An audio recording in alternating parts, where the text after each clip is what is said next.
Welcome to the Jeff Knows Inc. Entrepreneurial Podcast with your host, Jeff Lopes. Jeff has over 2 decades experience as a serial entrepreneur, building brands like Kimura from his home basement to a multi-million-dollar global brand that has sold over 250,000 pairs of boxing gloves. Jeff's here to educate, guide, and drive you on the process of bringing your ideas and dreams to reality with the inspiring stories from some of the top business minds. Welcome to episode number 29 of the Jeff Knows Inc. podcast. I'm your host, Jeff Lopes. We have a special guest right from the UK, Russell Leeds. This former magician who won popular shows like Brit Idol is turned into a serial entrepreneur running 2 podcasts, huge property investor in the UK, and author of Entrepreneur's Blueprint. Sit back and enjoy. We are live with the Jeff Knows Inc. podcast. I'm your host, Jeff Lopes. We got a special guest across the ocean from the UK today, Russell Leeds. Russell, give a little shout out to. Hey guys, thanks ever so much for having me on the show, Jeff. I appreciate it. It's good to be on. Perfect. Russell is, I guess, a second version of myself, a serial entrepreneur, huge into podcasting, got 2 podcasts, runs a property business with his brother, former in the magic world, won a couple of contests. We got tons of things we're going to be talking about today. I just want Russell, I always start off by just getting our audience to get to know our guest. So just give me a little rundown of what you're doing currently, who you are, then we'll take it from there. Yeah, sure. So what I'm doing currently is big time into property investment, property development. So we have got numerous different projects going on right now where we're buying either land and building, or buying old dilapidated properties. So we bought one in England, which is an old castle, and we're turning it into 17 apartments. So big into that. We also teach a lot of people how to get into property. So, but sort of starting small, buy to lets, deal packaging, deal selling. So I don't know how many strategies kind of work over in the US as they do. I think it's a little bit different, but teaching people how to get started in property. So we run a training company that does that. So they're the main 2 things that I'm doing right now.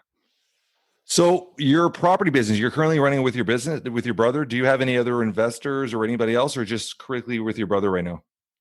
So it's myself and my brother that own the company. So we've got a few members of staff in that company as well, that kind of do a lot of the hard work, I'd say, the legwork.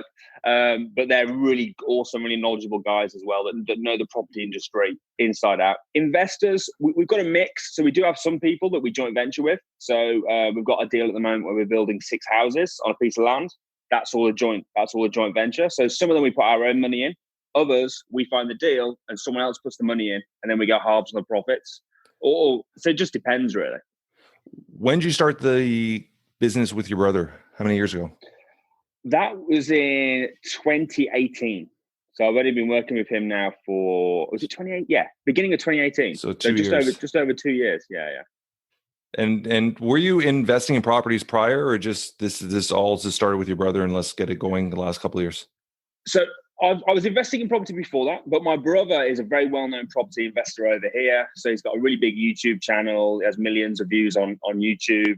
And he's always in the newspapers. He's quite a big property investor over here. So he was always telling me, when I started my first business when I was, I was working for my dad when I was self-employed, doing my own stuff as well. When I was about 17, 18. So Samuel was always pressing me to invest in property. So I actually bought my first property. I would have been 19.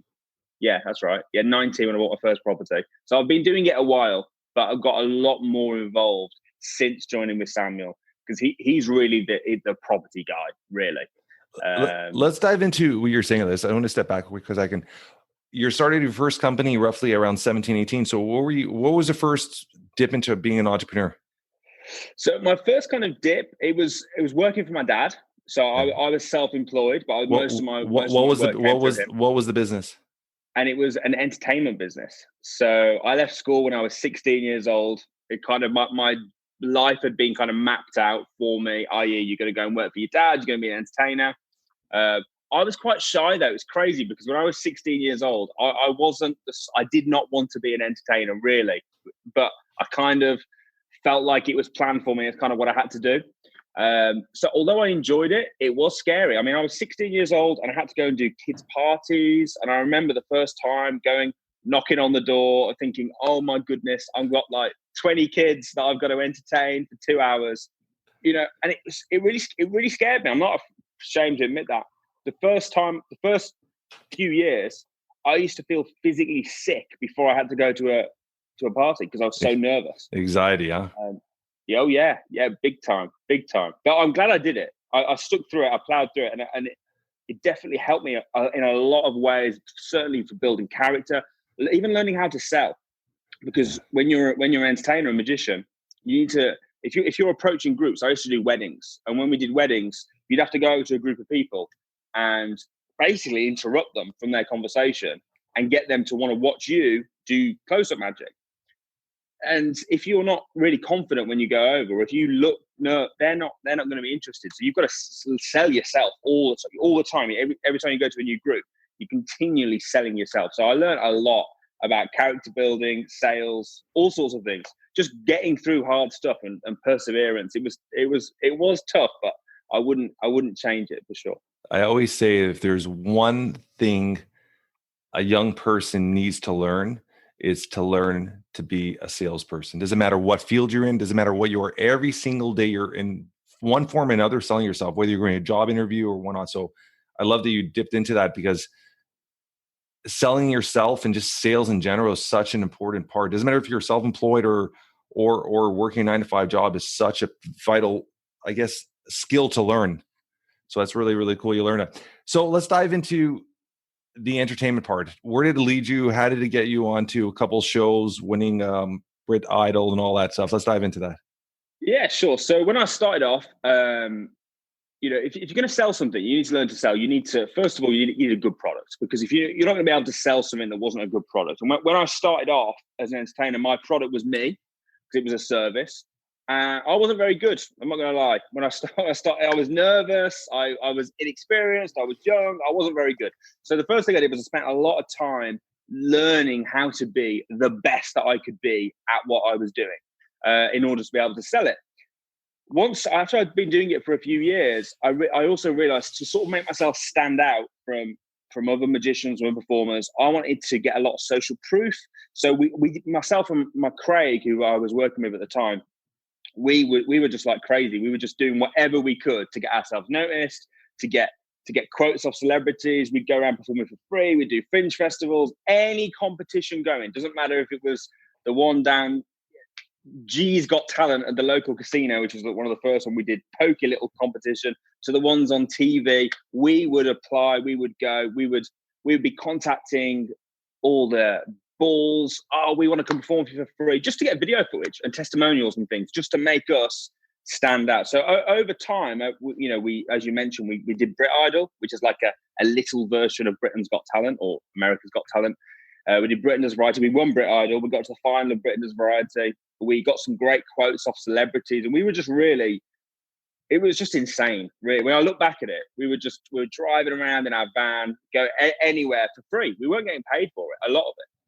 But then we pick up contracts off the back of that. So do you know Butlins and Haven and things like that? No. So we've got like holiday parks around the UK. So we picked up a tour with an agent for one of the holiday parks. So we would go around touring all the different holiday destinations in the UK doing our show. That was quite lucrative. So we started. Is that a form of busker fest? Nah, it's like where people go on holiday. So it's like a holiday resort. Oh, it's a resort. Okay, very cool. Yes. Yeah.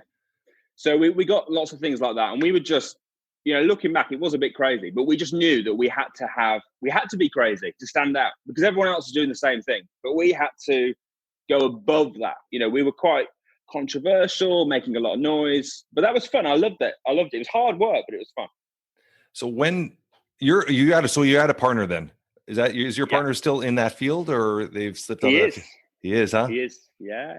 And we're still friends. I spoke to him the other day.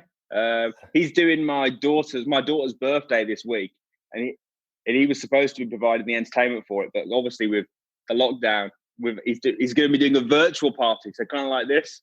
I don't know how it's going to work, but we'll see. But yeah, no, he's a great guy, really good friend.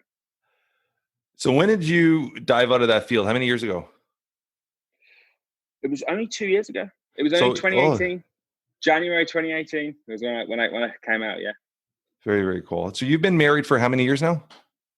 I got married when I was 19. So I got married in 2008. So 10 years. You've been roughly 10 years married now. No, 12. No, longer. 12 years now. 12 years now. And you have 2 daughters. We were talking about it prior to going on live. Yeah. So a family man. So busy guy. What is the blueprint to entrepreneurialism, or you've created a book, you wrote a book, you have your podcast. Let's dive into that and what ventures you're going on that path. Yeah, sure. So one of the first things that I learned reasonably, not even that early actually. One of the things I learned, once we were doing the show, we were earning quite a lot of money doing the show, so we were really, really busy.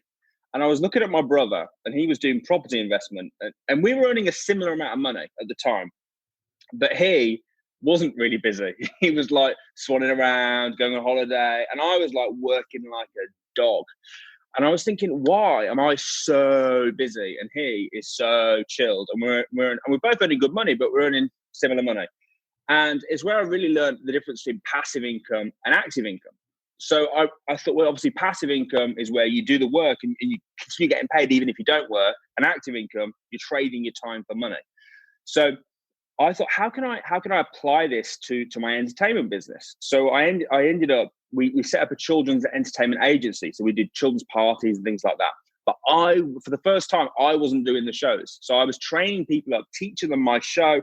I came up with this is the model. A bit like, I read a book called The E-Myth, McDonald's and all that. Yes. And I was like, right, I need to do this for my industry. So I created a show, games, and then I hired an entertainer. I paid them half, I kept half. So I've got 2 entertainers now and I'm earning the same money as I was before, but I'm not having to go out at the weekends. And then we grew that. So we ended up with about 30, I think it was 36 entertainers that we had working for us. We had a team in the office. And I kind of felt like I'd systemized that. I'd done a really good job with that. And it was bringing in passive income. And then my brother approached me. He said, look, I'm doing this property investment training. I've got property. Why don't we team up? You can bring what you've done, bring your sister, however you've managed to do it with the kids' entertainment, and we'll do it for my training business, and for what we'll team up and do it together. So that's what we did. So I sold my shares in the entertainment business, and I teamed up with him. But that was so the blueprint. I would say really, is obviously get a great product. If I was going to sum it up quickly, get a great product.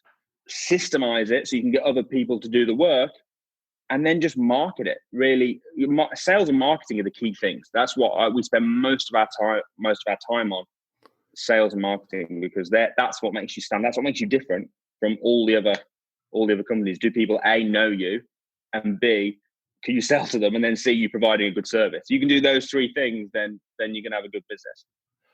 How's your the podcast? When did you start the podcast for Blueprint to Entrepreneurial? So that one's really new. That one's really new. Huh? So yeah, I've only been doing that for maybe a month or 2 months maybe or something. So the original one I set up with my one of my colleagues, a guy called Alistair Cunningham. We do a podcast called the Property Investors Podcast. Yeah. And that grew really quick. We were really surprised. We put it out there. So we didn't really market it. We just put it out there and sent a few email blasts out when we first got started. But we get about 5,000 downloads a week on that. So that one, my new one, is not doing very well at the moment. I'd say it's quite new. So compared to that one, it feels like, but you've got to go through those phases. You've got to go through the phases of where it's like, is this even worth it? Because eventually it will be. You've got to just be persistent and keep going. So at the moment, the Entrepreneur's Blueprint podcast, I don't know. It doesn't get, I put it on YouTube as well. It probably is getting maybe 400 listens or something per episode. Not bad for a new podcast. With your property investments podcast, and are you guys actually with your brother right now? You guys are doing, you were, I guess, prior to the pandemic, doing seminars, doing guest appearances? Like, how does that all work? Doing educational packages and stuff like that to teach people your process? Yeah, so we've got a sort of an entry level training event, which is £1 to come. It's free plus with a £1 booking fee, and we were running that every week. So we'd get between 500 and 1,000 people a week attending that, which is called the Property Investors Crash Course. It's like a crash course, 2-day program on how to get started in property. And then we had more advanced trainings, sort of niche specific on different strategies, and we would. And then we'd sell those courses as well. We'd mention that at our crash course, and that's kind of how our business is running. Obviously, suddenly pandemic hits. We're not allowed to run events anymore, and that's the whole. I mean, we've got 31, I think, members of staff in the training business. So bang! All of a sudden, we've lost all the income from our trainings. We can't run any of the events. So we quickly moved everything. We were filming, moved everything online. So we've got, which is great actually, because we've been meaning to that for ages. Yeah, streamlined everything. Yeah, we're going to go back to events when we can, but the fact that we've now got 2 key products in the business, and would we have ever bothered to do the online stuff? It's a lot of work. It's a lot of it's a lot of work. Would we have ever bothered when we were so busy? So I actually kind of think, for us, it's been really good having this time, because it feels like the whole world has stopped, but we've really been working hard and carrying on. So it's kind of given us a real edge. So I'm not glad about it, because obviously it's a terrible thing and people are dying and everything, but you've got to make the most out of any opportunity. And I see it as an opportunity where we've managed to sort of take advantage of. It's amazing when you have a little extra time and you start focusing on your business.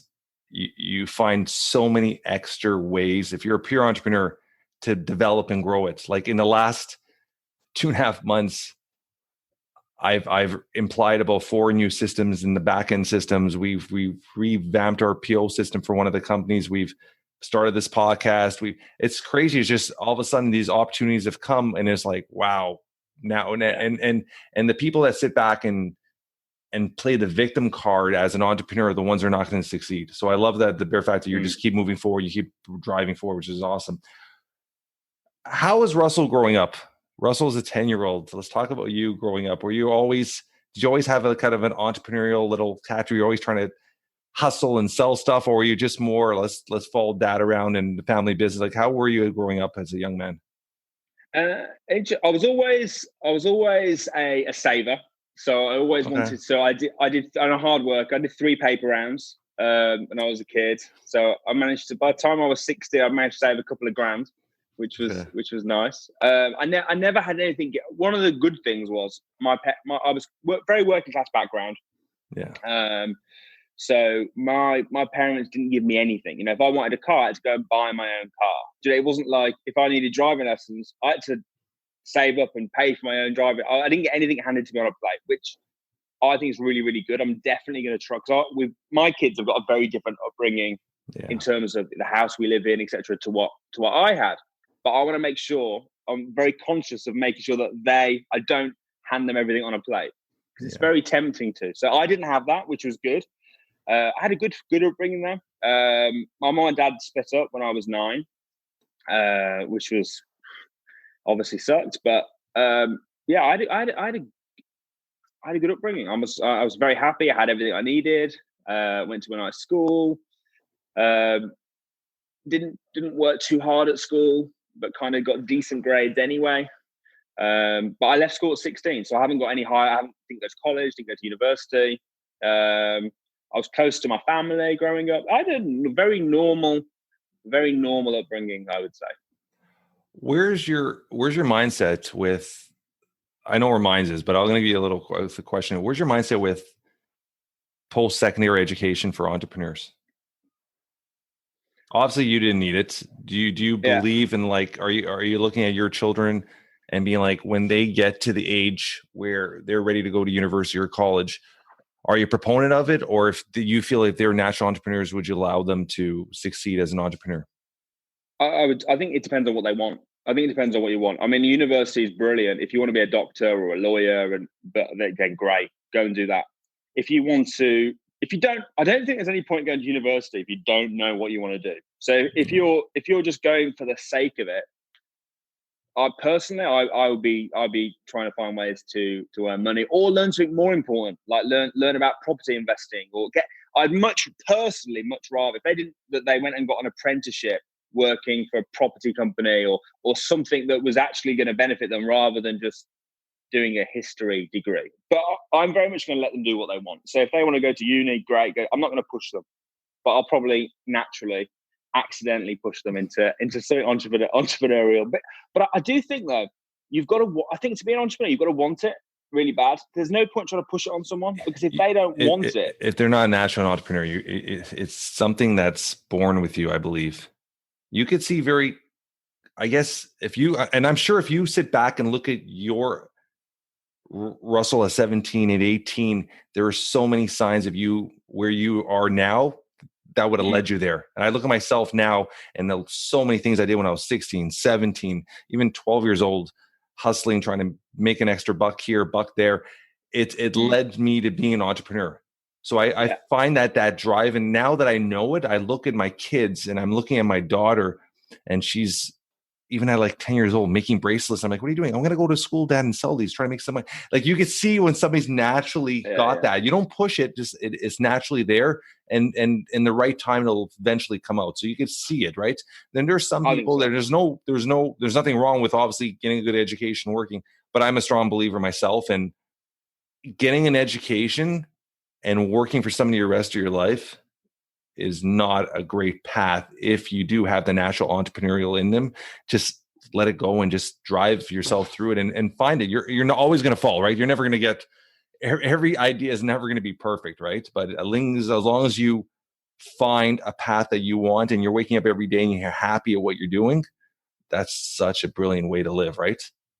I agree.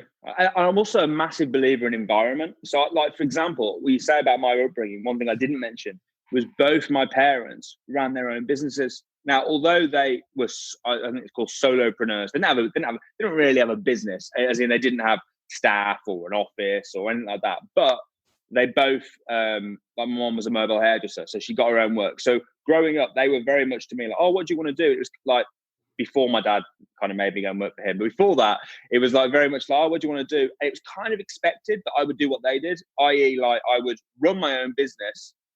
What they didn't expect, and what they actually fought against me a little bit on, was hiring staff and growing it, because they were very much like, no, staff are a way. Don't hire staff. They're a nightmare. You've got PAYE, and they would be useless. And that was kind of their mindset.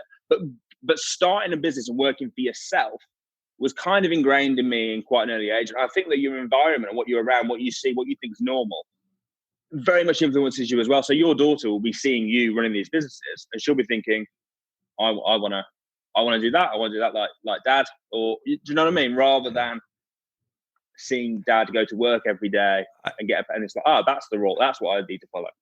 I like what you said. I ran a podcast probably about maybe 5-6 podcasts prior, and we're actually talking about somebody actually questioned, how do I define an entrepreneur? And I said, a painter selling their artwork at a local farmer's market is an entrepreneur. A drug dealer at a corner selling drugs is legal as it is. They're an entrepreneur. So I love you saying that, because your parents were entrepreneurs. If you're working for yourself and you're every single day, your work ethic and how hard you put in that day is going to bring income, you're essentially an entrepreneur, especially when you're doing for yourself. So I do believe there's so many different levels of it. And just like, some people are comfortable that, like you said, they're not comfortable with the staff. They rather do it on their own. And those are the ones that are not going to have, like you said, we're talking about that after, the passive income. Those are the ones that they're going to want to do everything themselves. And there's only a certain amount of hours in the day and a certain amount of days in a week that you could put into that. So the business will eventually have a cap, right? And then as you get staff and you start delegating, that's when you start growing the business properly, right? So I like you said that. With your property investment, I want to dive into something you started with. You said you guys recently purchased a castle, and you're going to turn into it's townhomes, or is it what's the whole project about, and how are you guys working with that? So it's a mix. It's on 8 acres of land. It's 20,000 square feet. It's a castle. It's called Ribsford House is the name. So it's going to be a mixture of sort of townhouses, mews, terrace houses, basically down the one wing. So the one wing is going to be turning into townhouses. And then the main house itself, we're turning into apartments. There's also some outer buildings around the back, which again, we're going to turn into townhouses. So there's 18 properties altogether that we're going to put on there. But it's really awesome because it's got its own private woods. So whoever lives there, once it's done, it's going to be amazing. But, yeah. How many acres you said it was? 18? 8. Oh, 8 acres. Yeah. With this project, how many years of a project you're looking at? 2-year, 3-year plan? Yeah, probably looking at about 3 years. It's been a bit delayed. There's a few little things that have come in that have delayed it. So we have bats. It's like you've got to stop. It's like delayed it by like 6 months because we had to house them, and it's like really a real nightmare. So there's a few little stumbling blocks that are coming on the way. But yeah, we're about 2 years in though, so we're not far off getting our first show home, which will be ready hopefully soon-ish. But it's going to look great when it's done. It was a wreck. Roof caved in. It was a total wreck at the time, but it's going to look good. When did you first invest in that property? How many years ago now? So I would have been 19 when I bought my first property. Yeah. So that would have been, how long ago would that have been? I don't even know. What year are we in now? 18. I would have been 2009, 2010, something like that. I think it was 2009. 2009. So roughly 11 years ago. Now, with your properties, do you guys have rental businesses as well, or is it strictly buy, flip kind of thing? No, we do rental as well. We started with rental, so that's what we've moved on. We've kind of gone bigger as we've got, because it gets to a point. I was speaking to Samuel about this the other day. It's like, how many houses do you want to? You don't want to just keep buying individual houses. You want to just do. It's a lot of work, so it's as much work to do a big deal for us as it is to do a little deal. So it'd be, rather than do 10 little deals, we'd rather do one bigger, sort of bigger deal. So I mean, even this castle that we're looking at now, we'll probably keep some of the apartments and rent them out, just so we've still got a piece of it, and we'll sell others. But depending on what the exit strategy is at the end, and how easy they are to sell, or do we just remortgage? So we'll look at that at the end. But we'll probably keep some of them. But yeah, rental income's great, because rental income is passive income, right? So it's money coming in without you having to do anything, and you're also building assets, because the houses over time. Even if the housing market takes a dip, over time, we all know, they're going to go up in value. So it's a great asset to have. So you're going to get paid in capital. Do you guys dive into commercial as well, or just residential right now? We haven't done much commercial. It's primarily residential. How is the commercial industry, real estate industry in the UK right now? Is it busy? Is it slowing down because of the pandemic? How's that all? I mean, here, I think you're already seeing lease signs and for sale signs on the commercial industry is just crashed right now. So you're seeing a lot of that. The residential has actually held itself pretty steadily, but the commercial, because a lot of businesses, small businesses, are all going under, right? As much as the government's somewhat helping, they're being closed for 2 months, 3 months for some of these small mom and pop shops and smaller businesses just couldn't withstand the pressure, right? So you're seeing a lot of for sale signs. You're seeing a lot of lease signs out there. How is it in the UK? Similar. I think that the other thing that's happening over here as well is a lot of companies, because they've carried on working like throughout these months while they're on lockdown. People are thinking, do I actually need to be spending 20 grand a month on an office, or can I just let the staff work from home? The new norm, huh? Yeah, exactly. I think it depends on the commercial though, because obviously, you got warehouses and stuff. They still need to store things. It depends on what you've bought. But if you're talking office blocks, things like that, then yeah, I think offices, gyms. I mean, gyms are going to get hit. I think you're going to see a lot of gyms going bust, and the whole economy is going to take a hit. So then, what's the fallout like going to be? Don't know for sure. Look, I'm glad that I don't have. I'd probably look more into it and be more worried if I had a load of offices that we owned. But luckily we don't. It's mostly residential, which I do think is safer.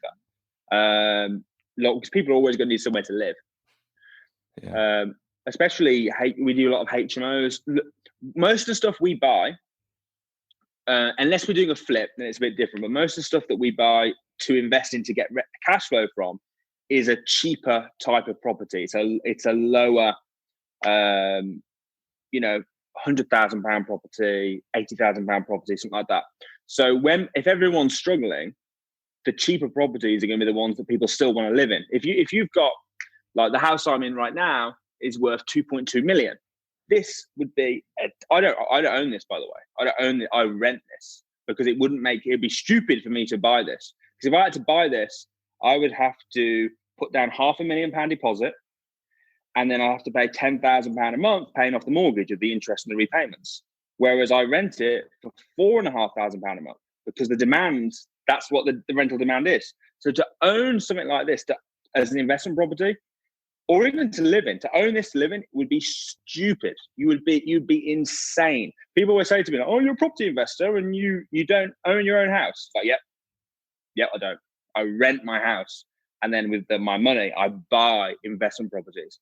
So if I was going to buy this, it would be a terrible investment. So I think that, and this is the sort of house that will probably get hit if there is a recession, because people will downgrade, and then the houses that are more expensive are the ones that are going to get hit. So we always teach people to buy cheaper investment properties. They're the ones that bring in the good returns. Yeah, that makes a lot of sense. I always end off our podcast with a couple little questions. If you were to pass away today, if you're in a few words, how would your friends describe you, or how would you want to be described or remembered in a few words by your friends? Oh, that's a good one. That's a good question. How do I want to be described? I would say a winner, someone who strives to succeed, kind-hearted, positive. I'm definitely a positive person. I like to bring other people up. Yeah, that'd be good. If they said he was a winner who was kind-hearted and a positive person, I'll be pretty happy with that. We'll go with that. We'll go with that. Superpower. If you had one superhero power, what would it be and why? I'm making you think today. You are making me think. So is it like got to be a classic superhero? It could be whatever you want. It could be a mortality. It could be whatever you want. Something that humanly is not possible that you would want to benefit yourself with. I would like to have the power of a genie, but can do it more than 3 times. Yeah, they can do anything, right? A genie, they can literally do anything. So I'd like the power of a genie, but I can do it more than 3. I can do it unlimited amount of time. Interesting. That's a good one. We haven't had that one yet, so this is good. Most people do the whole flying or the mortality or live on forever kind of thing. So that's a different one. Yeah, but I'm a genie. I can do all those things. I want everything. I'm an and person, not an or person. Do you see yourself ever getting back, even just for fun, in the magic world? It's funny you say that. I actually had a phone call a couple of days ago from a well-known magician in America, not Canada. And he was asking me if I'd do a lecture, because I really, one of the things I did back is I used to teach other magicians. So I'd create magic, and you can still see it online actually if you Google my name. So he asked me if I'd do a lecture, and I was like, dude, I haven't touched. It was wanting to teach them how to do tricks with rubber bands. I was like, I haven't literally touched a rubber band to do magic with for like 2 years. I'm going to be really rusty. So the problem is you do forget it. You do forget a lot of the technique. You lose it. So would I do it for fun? Potentially, but maybe. I wouldn't rule it out, but it's a lot of work to keep it up. It's like, you know what I mean? It's like fitness. You got to keep it up. You just stop doing it, you'll lose it. So whether I haven't got the time or energy to go back into it properly, but I might do the odd little thing for fun. I was used to for the kids. Where do you see yourself in? How old are you right now? 20? You said 29? 31. 31. Where do you see yourself in 31, 45, say 15 years? Do you know? I don't know. I don't know. I don't set long-term goals. You don't, because no, I don't, because everything changes. So you could say, imagine like 10 years ago, if I'd set a goal to be where I was going to be now, look at how time has changed in 10 years. Look at the technology changes. Look at how the world has evolved. We're living in a time now where the world's evolving. Literally, like 1 year is probably the equivalent to 20 years. I was having this conversation with somebody the other day. How looking at the pandemic and looking at the positive things that came out of the pandemic, certain stuff like on my side anyhow, like my parents, so my children's grandparents and stuff like that would never ever venture into the technology of like FaceTime on a phone and stuff like that, or now we're forced to do the FaceTimes, do stuff. It's almost sped us up, like you're saying, almost 10 years of technology within a 2-month period. It forced people that never would look at electronics or or baby boomers that never even play around with certain things. All of a sudden they were forced to do it. And now it's adapted and become part of their everyday routine. Like my parents are doing FaceTime with my kids every night. And this is something that I would never, prior to the pandemic, ever think my parents would do.